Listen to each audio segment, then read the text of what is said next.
Hello, hello, hello. If you're here watching this replay, thank you so much for stopping by. My name is Svava Brooks.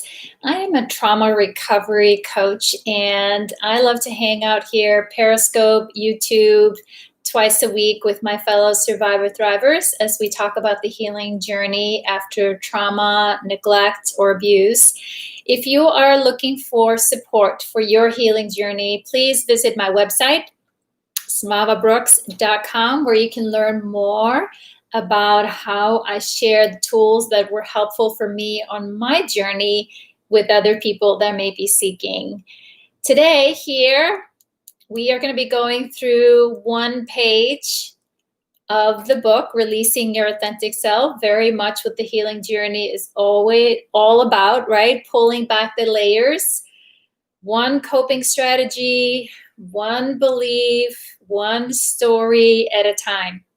And trauma healing is hard enough, so it's better, easier, more supportive to find a community to hang out with and doing the hard work of healing. So if you're here with me right here, right now, please say hello. Please let me know that you're here so we can welcome you, celebrate you, include you in the conversation. You're always welcome. And as we do every day when we're here, hey EJ, you made it, yay! We always start with a quick check-in. Come as you are, share what's going on in your world right here, right now. And once we catch up a little bit, meet up with our friends, then we are going to dive deep today. The topic of our conversation today is shame. That's a tough one, but I also know with some of the hardest conversations that we have here also become some of the most meaningful conversations that we have as a community, because it's those courageous conversations where we have to be vulnerable. Risk being vulnerable, risk being seen, perhaps, risk to open up a little bit, right? It can be a little scary just thinking about that, but no, you're not alone, and I promise you will feel better after. EJ says, hey, maybe I'll go find something else to do. Well, I hear you on that one, and of course, that's always your right, your prerogative. And please practice really, really, really good self-care while we're here together. Yes, because I know I can be very direct about some of this hard stuff that we're talking about. But like I think I do my best to deliver some of this hard stuff with as much warmth and kindness and empathy and compassion as possible. I try to think about it like, how did I want this information delivered? And of course, you can just sit back and listen, enjoy the chat. Feel free to chime in. We would love to hear from you, your comments, thoughts on the topic, or if you have any questions. I'm game. I am game. So how are you doing today, Rob? The topic is a little close for comfort today. I hear you, my friends. I hear you. But I actually like to talk about shame because, all right, I'm just going to come out with it, right? Shame doesn't like to be talked about. And shame needs, right, secrecy to sustain itself. So how we sustain shame is by not talking about it, and to not talk about the things that we maybe feel we have some shame around or about. Because what I've also learned that for so many of us, It's tied into our need to be perfect, which is also a false belief that anybody is perfect. And isn't that what we are all about here? Right? Releasing our authentic self, not our perfect self, because there is no such thing, right? There is no such thing. So aside from the topic, okay, now that I've scared you guys. Hey, Rachel. Good to see you. Rob says, yeah, I think it's the shame. It's the shame that was scared of thinking of the, exactly, Rob. There you go. There you go. Yeah. And shame, kind of like our ego and our inner critic and our wounded self. Hey, Periscope friend, welcome. Welcome, welcome, welcome. Just to let you know, I also got YouTube going here, so I'm navigating a couple streams. I'll do my best to keep an eye. And if you are curious and would like to join the YouTube chat, you can find the link in my Periscope profile. So, and there's Lady Leo. Hey, friend. Good to see you. Good to see you. So, what I was saying, right? Shame, like our ego, like our inner critic, like our wounded self. What else? What else falls into that category, right? These parts that are more invested in the story, more invested in the story that we have created about self. Hey, Donna. Hey, friend. All right, hang in there. So yes, those things are more interested in the story that they created, right? Like the ego created a really good story. Our wounded self came up with the story in order to survive, right? So those parts of us aren't necessarily interested in wanting to be spoken about, brought out into the open. So yeah, yes. So how do we disarm shame and the ego and the inner critic and the victim self? By taking that flashlight and like, in your face, shame, in your face, ego, in your face, inner critic. I see you. I'm onto you. It's a lot of smoke and mirrors there, a lot of smoke and mirrors. So getting to see through that and get to the truth, understanding shame, right, empowers us to, right, maybe take the power away from it. Good to see you guys. Good to see you all. So we're doing okay? Doing good, says Rachel. Doing good. Awesome. The sun finally came out. Here's the weather report. The sun finally came out in Portland, Oregon today. It was a little choppy this morning, but I planned strategically to go for my walk to the Rose Garden after our time here. So that's what I've been looking for. Yes, exactly. Sunshine. It was pouring rain yesterday. And I was talking to someone earlier today and I was wearing a t-shirt. And so she's like, oh, it must be nice and sunny in Portland. I said, don't be fooled. I have my wool socks on.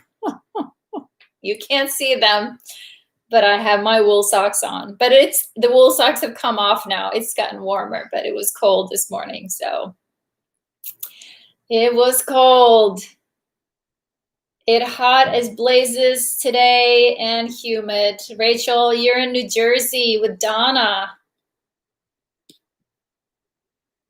And EJ was telling me, right, there was lots of humidity there where she is as well.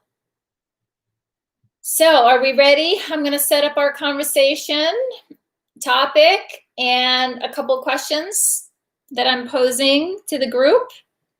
And then we're going to dive in, few shares in our group. And then I also pulled up some wisdom from our dear friend, right? Brene Brown, just to really maybe drive home and emphasize some of the things that we are going to talk about. So you guys ready? I'm hearing a roaring yes. Yes. That's right, Rob. I heard the UK is raining.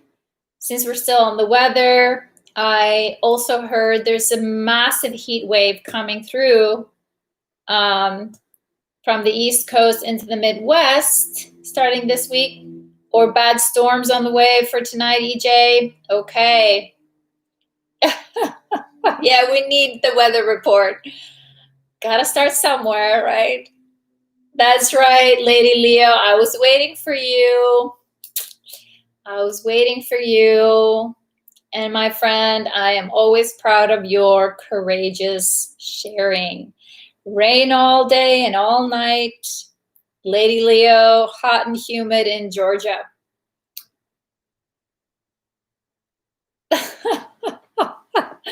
I hear you, EJ. I hear you. See, I live in my own world over here. I just hear what I want to hear. What, that wasn't a yes? That wasn't a yes? I know Lady Leo screams no from the back of the class, but I've learned to ignore her. I know it's a pouty no, but she means yes. So here we go. Hang in there, my friends. So today, day 191, almost all of the shame a survivor of child abuse feels comes from the abuser. It's not yours. It never was.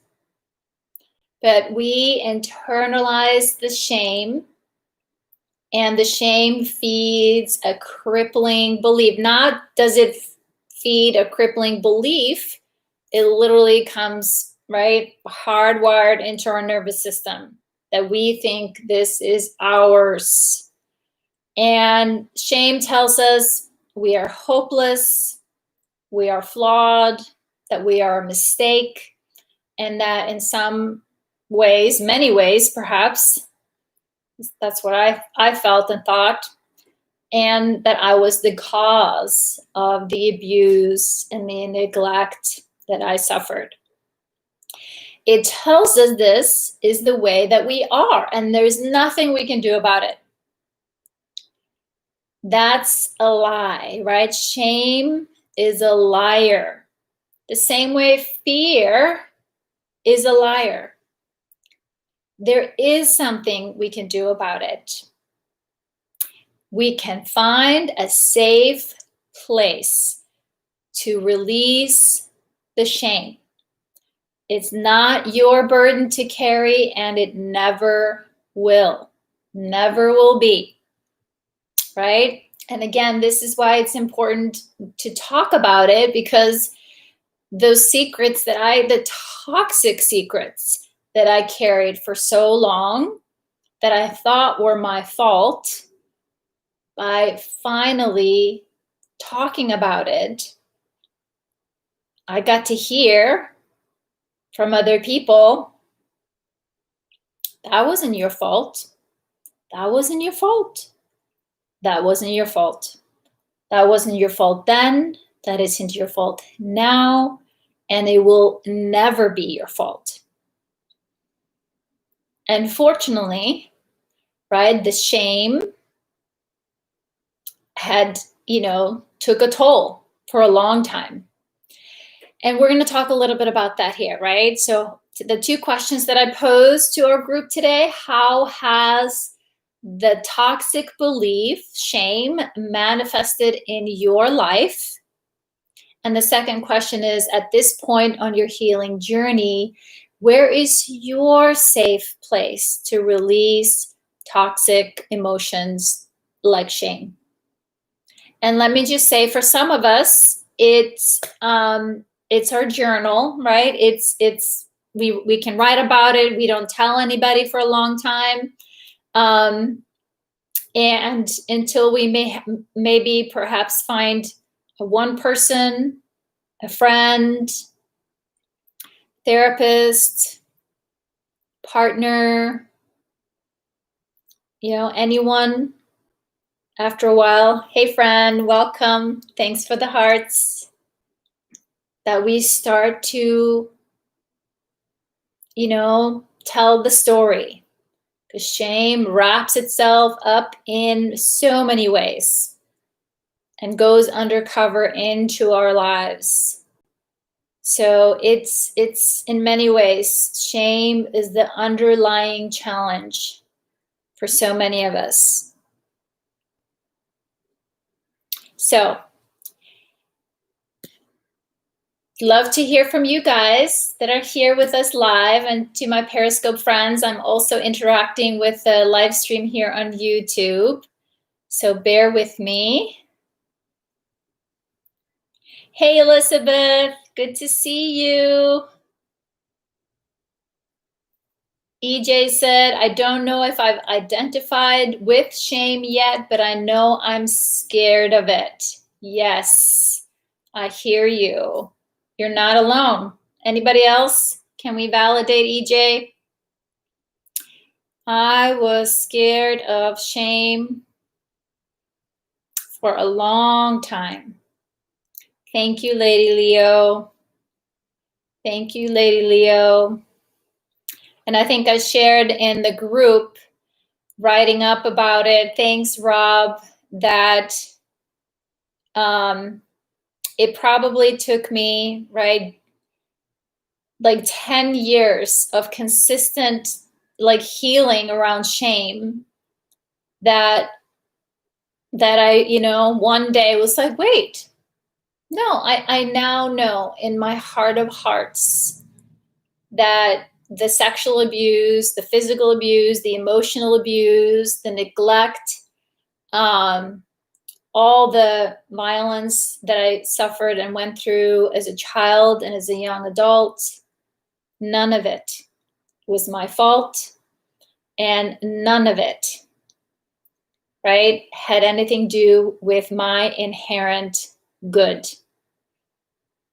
Not my fault, not my shame, not my secret.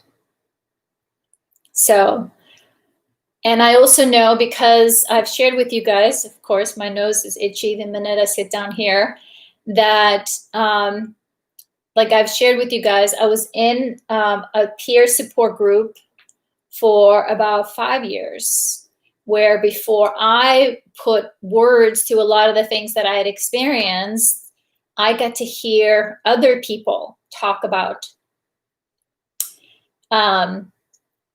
what had happened to them.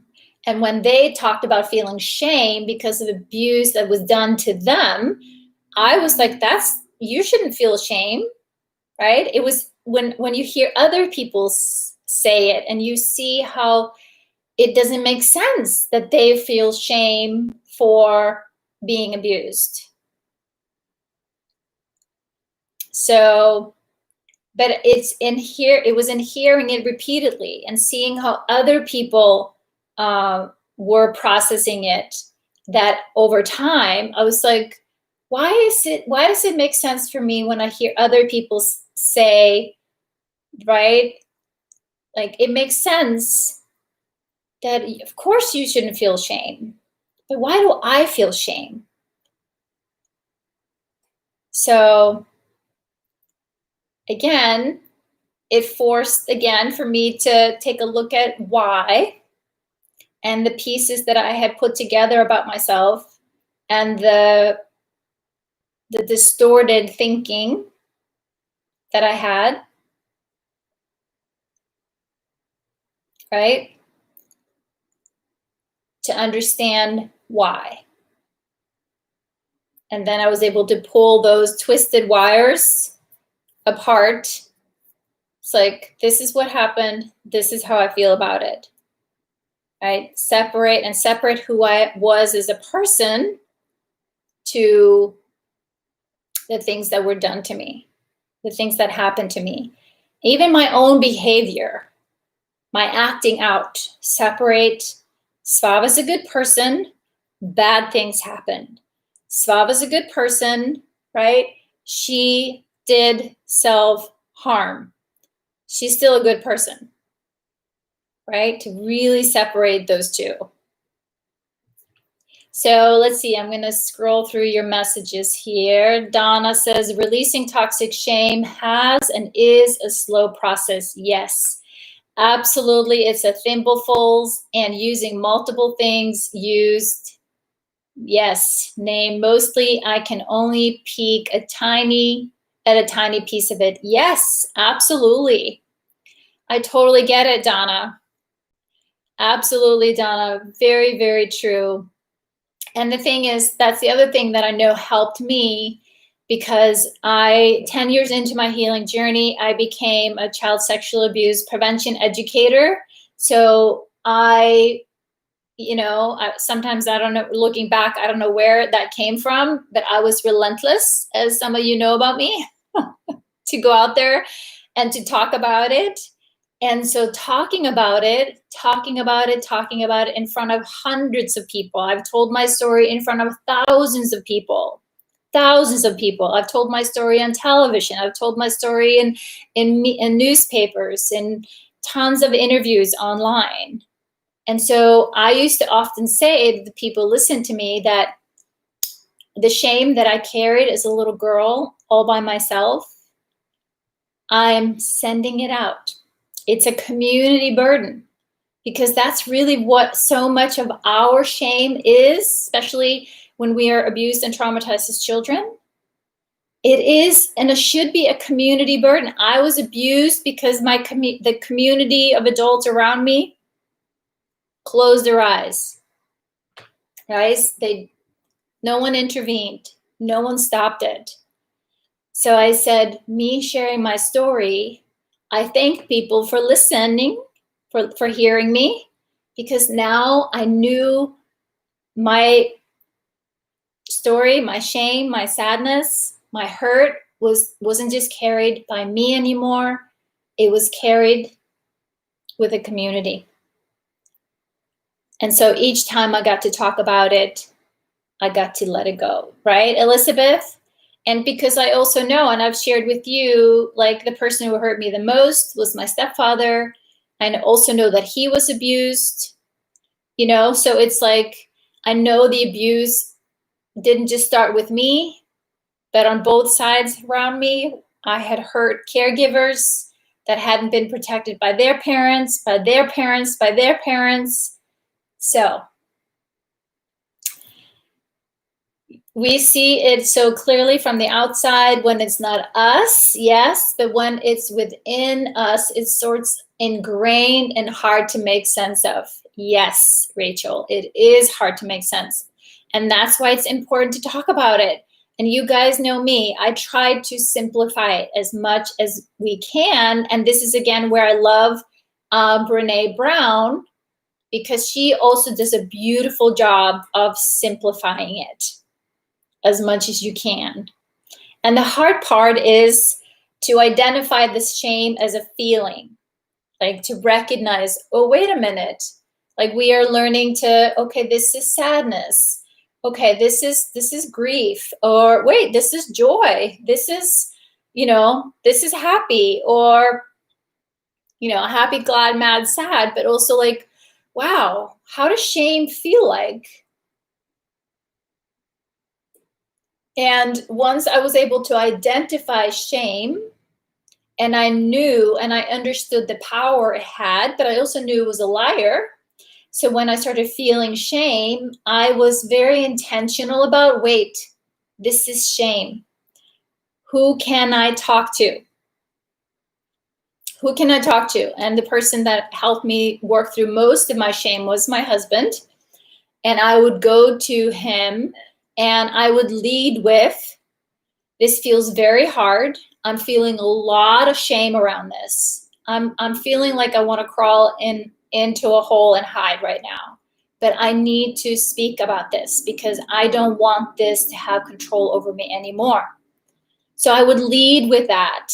So I would ask for empathy. I would ask for compassion. I would ask for someone to be very gentle with me. I don't need you to fix this.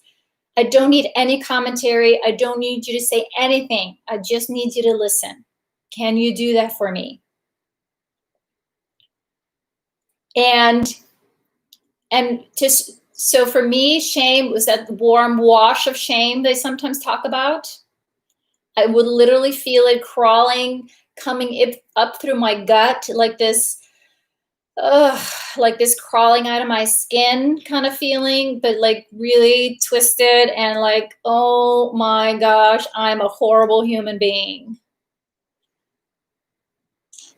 That's how I would feel. And often, most of the things that I felt shamed about weren't really things that were that shameful.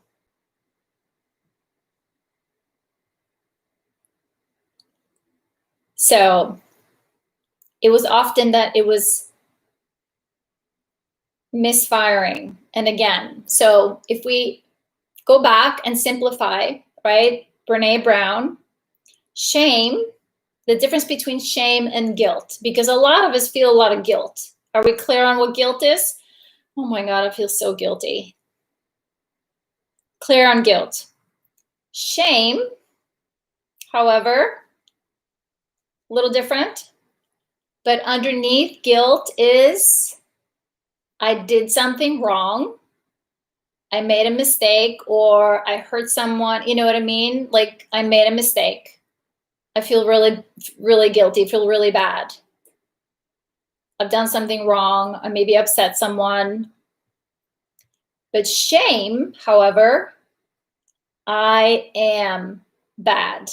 I'm inherently bad. No separation. If I make a mistake, I am a mistake. Right? And again, for so much of the trauma for me, like once I realized that the abuse that I'd suffered since childhood, by the time I realized what it was, I was crippled by shame, because I was like, wait a minute, what's wrong with me?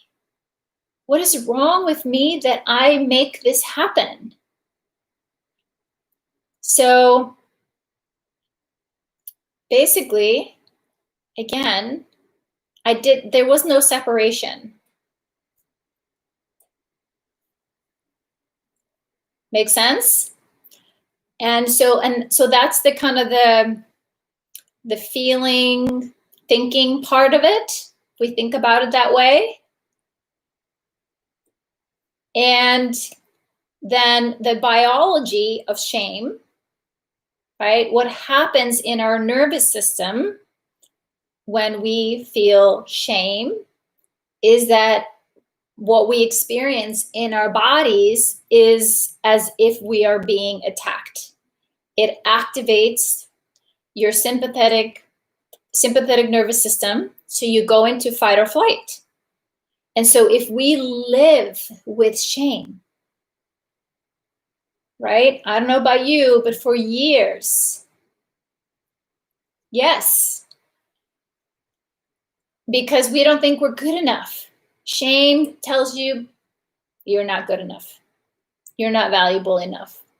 No. You think you're good? No. You're flawed. You're bad. Remember? Remember all that stuff that happened to you? It was because of you.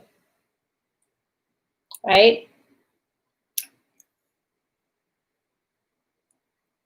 So, what I was saying, shame in our nervous system feeds the stress hormones. It keeps us in that fight or flight state. And what I was about to say, I don't know about you, but for years, I was always paying attention to what I said. If what I'm going to say now, is it going to come back to me? Right? Right? I was always like playing chess in my head before I would respond or interact or engage with people. Because if I say this and then they say that, and then I have to say this, and then instead of just in the present moment, this is how I'm feeling and I have nothing to hide. Shame makes us feel like we're hiding, right? Yes, shame. Well, here's the thing. Shame doesn't come from the reptilian brain, but shame triggers a reaction in the reptilian brain. Because if we think, oh, this is shame, and it sets off, right? And then we lose our connection to logic, to analyze and reason. Why do I feel this way? Because I've already shut down, and now I'm just fighting and hiding.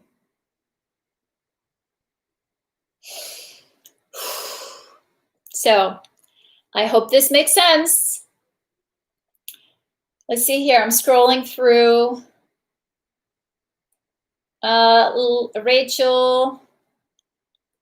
Rachel asked, Svava, do you think going public with your story helped your mom and family to come to terms with what happened and understand you better? The reason I'm smiling about this, well, that me coming forward with my story resulted in my siblings not speaking to me for 15 years. I disconnected and cut my mom out of my life for 5 years. When I told my story, I chose me, and I at the expense or risking losing my whole family. So when I came to America all those years ago, I was alone. I had no one. So 15 years later, they came around.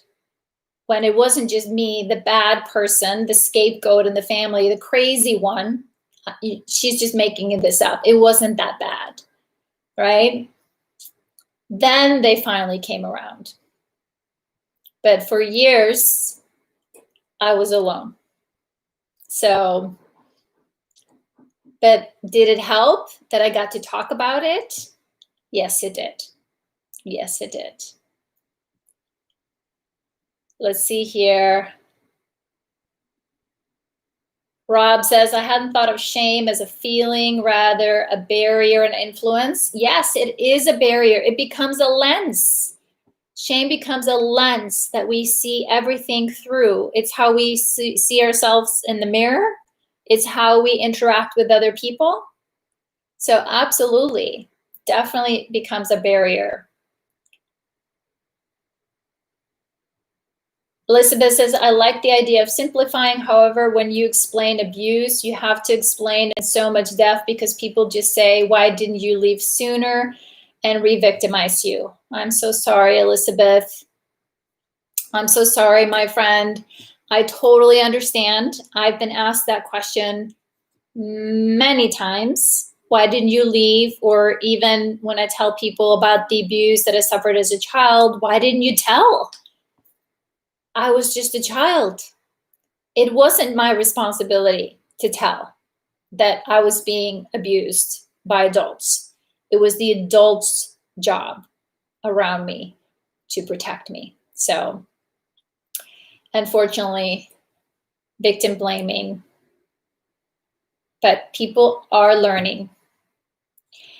Rachel says here, I always thought of shame as a feeling of embarrassment, not wanting to tell people something about me for fear of them thinking less of me and not wanting to be my friend. Yep. That's definitely shame. Definitely. Right? We put up an armor, we put up a front. Because of all that shame that I carried, I tried to be Miss Perfect, right? If I'm perfect and I go out of my way to take care of other people, so they won't slow down enough to ask me about me, I'm good. Let's see here. Yep, I had a supervisor telling me I thought too hard before answering someone. Yep, Lady Leo, I get it. I get it. EJ says, my seeing myself as the gangbanger I used to be, even though it's been decades since I got out, and the people in my life today would have no clue. I hear you. I hear you, EJ. Right? I've shared with you guys, I used to be called the Ice Queen. Nope, not anymore. Not anymore. Queen of Hearts over here. Queen of Hearts. So thank you for sharing that, all my friends. Thank you, thank you, thank you.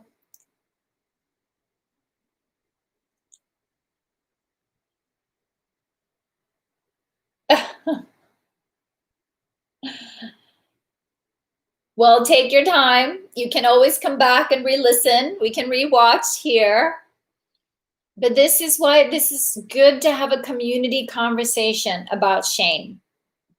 It's so important because, you know, who do you go to the coffee shop with or invite over to dinner at your home? It's like, hey, let's talk about shame tonight. Everybody has shame. But it's better to talk about it in a safe place so we can get clear. Nope, not carrying that. Nope. Nope, nope, nope, nope, nope. Like I said, shame is a liar, and so is fear, right? So, a couple of beautiful sharing here in our group. Lady Leo shared, answering the 2 questions today. How has this toxic belief, shame, manifested in your life? And at this point on your healing journey, where is your safe place to release toxic emotions like shame? So Lady Leo says, once again, the universe says, I'm ready to work through some stuff that I've run with. Ugh, hey friends. Well, here goes. Shame is very prevalent in my life concerning the lifestyle, values, and of the life I lived in my mid-20s. The choices I made were deliberate, even though I knew the chances of a horrible outcome. I had adopted the belief that if I was going to be abused anyway, it might as well be my choice to have sex with who I chose to. I didn't feel I had permission to tell a man no. Everyone keeps saying you acted that way because of the trauma, because you were conditioned at an early age. Well, knowing why a behavior was there doesn't lessen the guilt and the shame embedded in my very core. I hear you, Lady Leo. I hear you, my friend. She goes on to say, currently, the safe place I have is with my therapist and this group of people that I consider my bonus family. Very recently, I'm learning to trust the Journey to the Heart group as well as a safe and healthy place for some things, and believe that I will feel safe enough to be totally vulnerable there soon. So thank you, Lady Leo. Thank you, thank you, thank you, thank you. So I'm so grateful for your sharing, for your courageous, vulnerable share. But there was one word here that stood out to me, my friend, right? And that was here in when you say the choices I made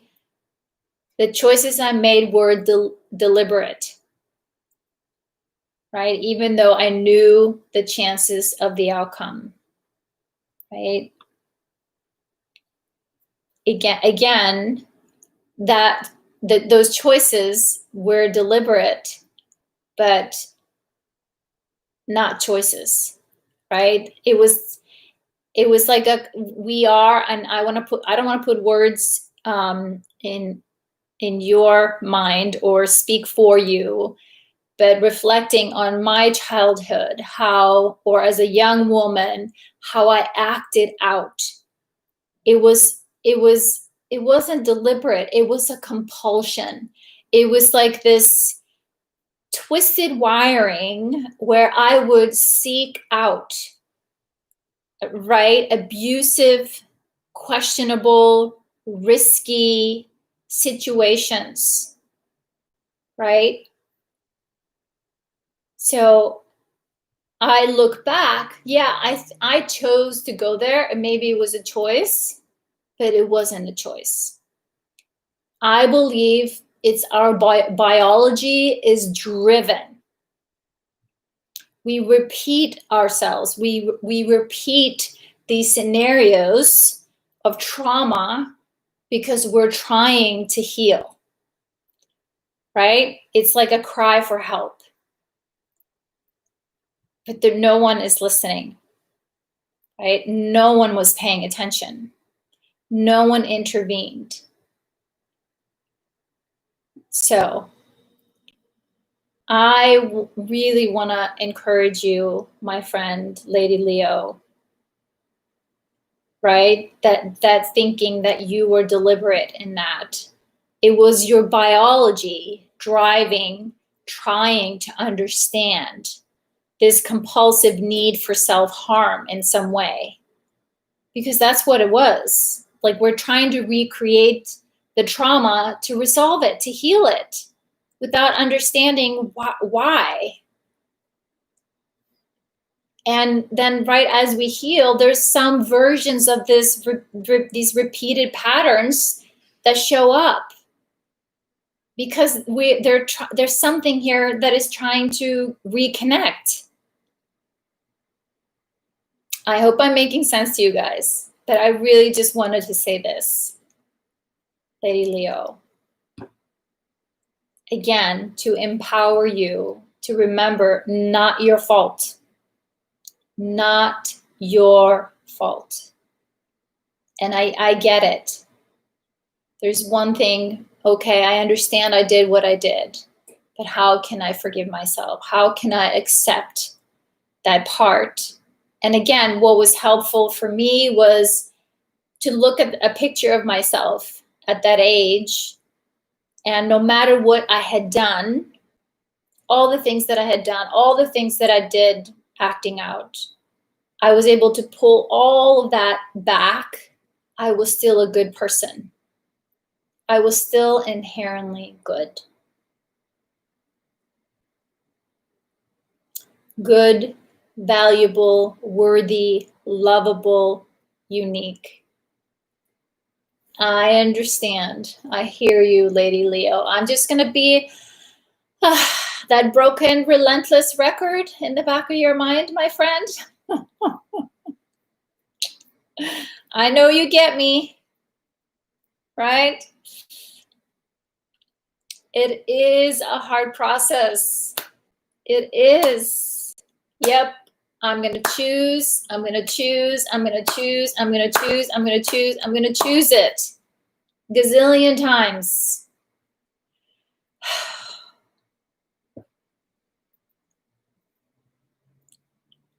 Yes, you can depend on that, my friend. Oh, you bring me so much joy, my friend. You bring me joyful tears, Lady Leo. Let's see, I'm trying to scroll through your comments here. Yes, absolutely, Rachel. Right? Those superficial conversations. Ugh. Let's talk about some real stuff, right? Yep. That's right, Rob. We live and learn. And part of the process is that post-trauma growth, right? That what we do figure on the other side is that we are inherently good, kind, compassionate, loving beings. We are. That's how we come into this world. So thank you, Lady Leo. Thank you, thank you, thank you. So Rob shares with us today. Thank you, Rob. Here he says, I often look back at things I did and it doesn't feel like me. Hard to remember actually thinking about decisions, more just reacting with no thought about consequences and an anger at society. Think I was so lost in trauma and the echoes of you're useless from parent that I thought being useless was the highest I could attain. So shame comes from abandoning myself and wasting opportunities and thinking now that if I was stronger or a better person, I could have fought to succeed and not given up. But shame says I'd never succeed because I was weak and other people are better.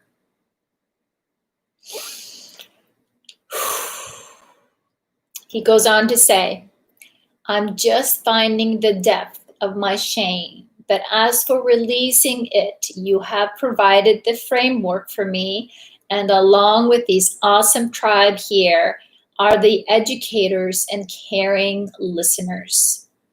Therapy was another place I learned about shame and its manifestation. So maybe it's the growth I've experienced in later life from working on myself and understanding trauma. It has allowed me to see that I was emotionally unprepared to have acted differently back then. Segments doesn't agree with that, but shame is a liar. Yes, absolutely. Thank you, thank you, thank you, thank you, Rob.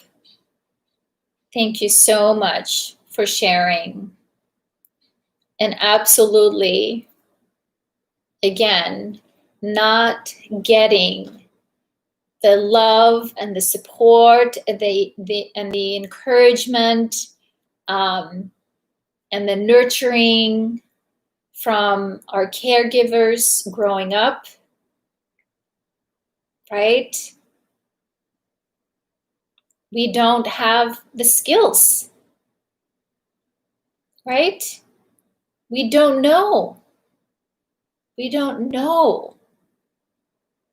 And we don't know that we don't know, right? We are a product of our environment. This biology, this body, this nervous system that we're born into, right?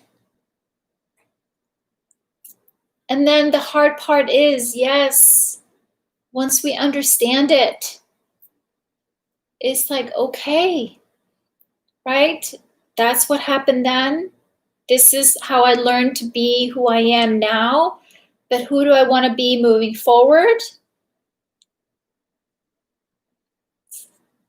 Right? What are some of the things that I learned that I want to take with me? What is some of the other stuff that I know is crap? It's a lie. It doesn't make sense. I don't want to have anything to do with that. It's not how I think, how I feel. Yes, I recognize I have a nervous system that is relentless when it comes to falling back onto the wiring that I trained for in boot camp to stay safe. And so changing that is going to take some doing. It's going to take, I have to be very intentional. I have to be focused, right? And some days there is no focus. But can I start by being kind? Can I start by being kind towards myself, kind towards this body who is just doing what it is made to do? This is how it was made to be.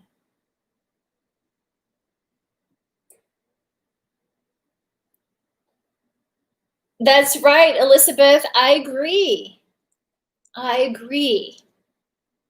I agree with you wholeheartedly. And I don't know if some of you caught that I just posted a dialogue in the Journey to the Heart group because I wanted everybody to see it. It's a dialogue with Stephen Porges, his wife, can't remember her name right now, and David Briselli. And Stephen Porges is the scientist behind the polyvagal theory. That's right. Self-care and compassion creates regulation, self-regulation, right? They talk about, we understand, finally, we are starting to understand what the body needs and how we heal from trauma. But we live in a world, in a cultures with systems that are dysregulated, right? That are dysregulated, that are not embodied, that are not compassionate or caring, right? That don't know how to support our bodies and to support our bodies in healing themselves. Absolutely. So these are the leaders in trauma healing and like the movement. So we understand it. We are starting to understand it. But unfortunately, what's being practiced out in many places, there's still a disconnect. But I think we're all seeing it. There's an explosion right now happening. And I think as also part of COVID is we're starting to understand the impact this is having on all of us, right? The mental emotional toll, the stress is having. And just like Stephen Porges said, trauma is like, what is trauma? It's like our ability to predict is what is taken away from us, right? When we can't predict the future, it creates uncertainty, and uncertainty is not what we do well with. These bodies like structure. They like to know what comes next. And when we have leaders that are each shooting in a different direction, telling us this is what you do, that's what you do, this is what you do, it doesn't help me to, okay, someone in charge knows what to do. We know what to expect. We know what's happening next. So it's causing us even more chaos, more fear. So anyways, please go listen to that interview. That is more like a dialogue between the three of them in the Journey to the Heart group. I think you guys will enjoy it. And again, self-compassion, right? They talk about self-compassion and love is the path to healing, right? The oxytocin, the hormone, the feel-good hormone that our bodies generate. When we feel good, when we are connected. And again, it's never too late to start, to learn, to activate those feel-good hormones in your body. And with epigenetics, the more we work on connecting those new feel-good connections, we are not only removing, reversing, but creating new.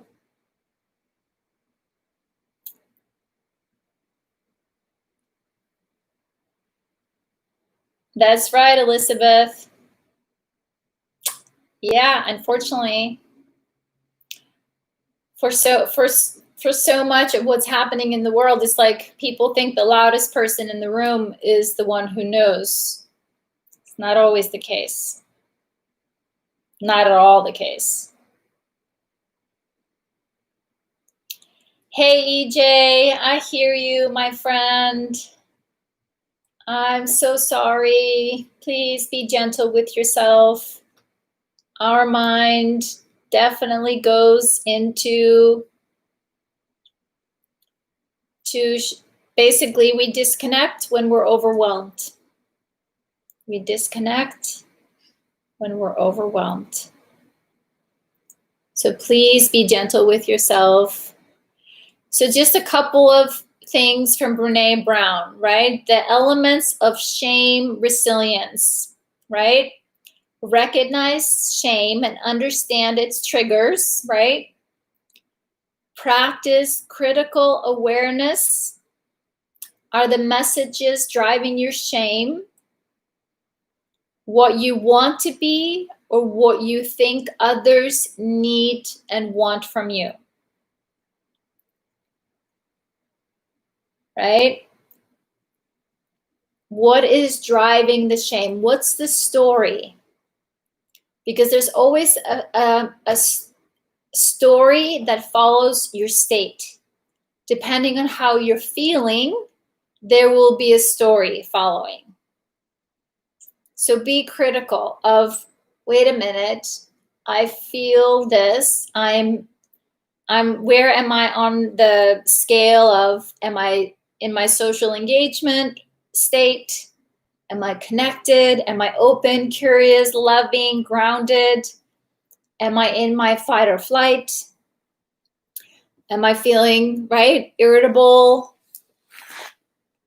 annoyed? Am I over-focused, under-focused, feeling rigid, impatient, confrontational, avoidant, right? What follows that state is a story that, right, there's something wrong, there's something wrong, there's something wrong. And then our mind goes in, the last time something was wrong, it was this. You must be in trouble, especially if shame is driving. And perfection is that. So this is when it's good to have a group like this. Do a reality check. Reach out to your peers, right? I'm feeling this. I think that this is shame because this is the story that I'm telling myself. Can you help me out? And then it says, speak shame. Talk about how you feel and ask for what you need. And this is what I shared earlier when we just started here with you guys. I said I became aware of how shame felt in my body, the need to hide, the need to not tell the whole story, or I was worried about how other people were going to respond or think. So I would lead with this and like, okay, I'm kind of scared to tell you this, but this is how I'm feeling. And I'm actually feeling embarrassed, and this is probably a shame. But can I just tell you this? Can you just listen? I don't need you to fix this. I don't need you to tell me what to do. I just need to get it out. Because I have the feeling this isn't even true. But I think maybe you could give me some insight if I want it. After I hear myself saying it, then often like, why was I so worried about this? And the other thing about shame, right? Shame derives its power from being unspeakable. If we cultivate enough awareness about shame to name it, speak to it, we have basically cut it off at the knees. And this is Brene Brown.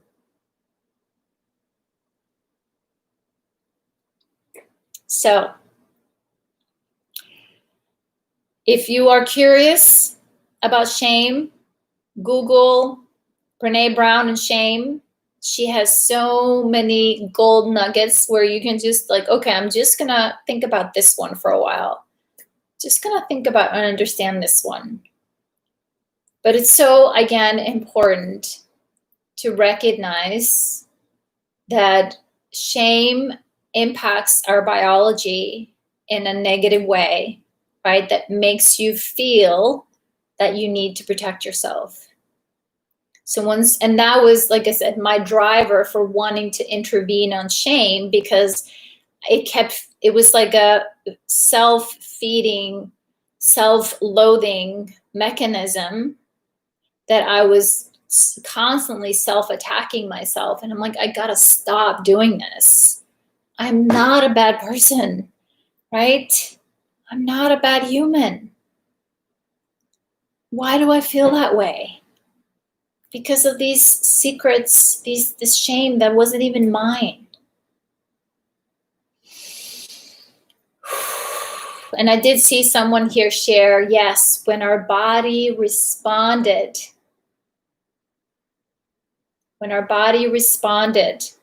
to things, the way bodies respond, and then we feel shame.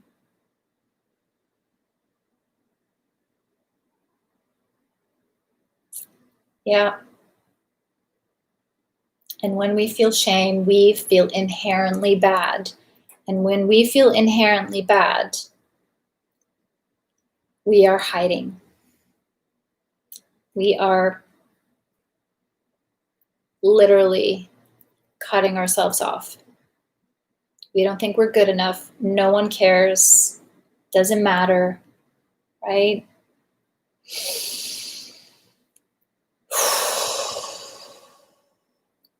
And again, this is why it's good for us to talk about shame, because it holds us hostage. So, of course, I pulled the perfect card for us today. One day, he or she woke up and decided to love herself more than she ever thought possible. So the antidote to shame is love, kindness, compassion, and warmth.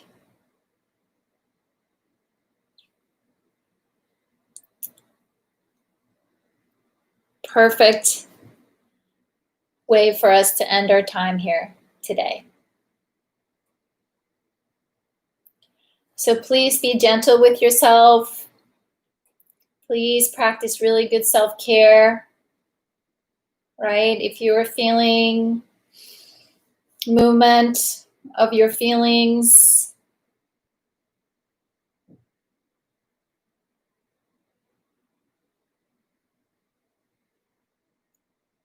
take really good care of yourself. Thank you, Rob.